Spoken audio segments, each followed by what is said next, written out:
So for this exercise, we're going to create a contact form that has a first name text box, a last name text box, place for an email, a comments with a scrolling box, and we're going to use our form that we did in 10.1. So I'm going to go ahead and create 10.2 for my folder, and then I'm going to go in this 10.1, get my join, copy it over here,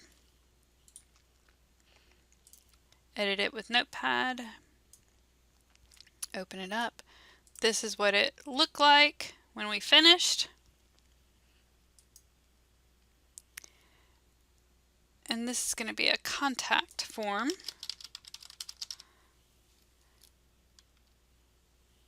Our H1's going to say contact us.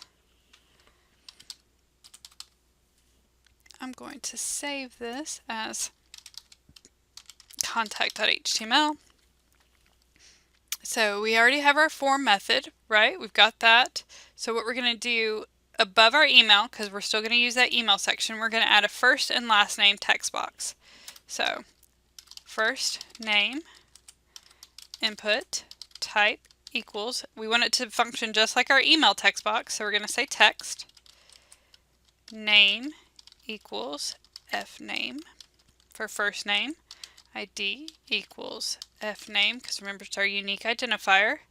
Let's add some line breaks.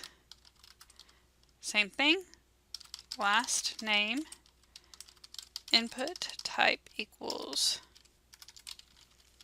text, name equals lname, ID equals lname for last name, break. So we've got that. Again, we're keeping our email section. So underneath our email, we're going to add another one.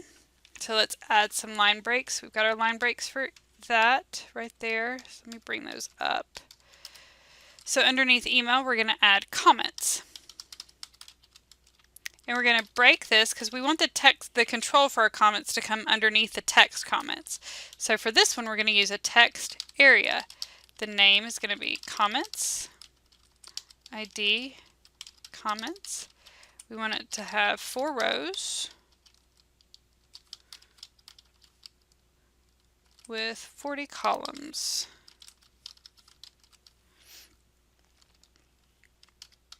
And close out the text area. Add some more line breaks. Input type submit. We can change the value from sign me up so that it says contact. Type our reset. Let's save it and let's look at what we have. So we have a first name box, a last name and email, and then we have a comments box that they can make wider, and it will allow them to type in whatever text they want to, and then their contact and reset.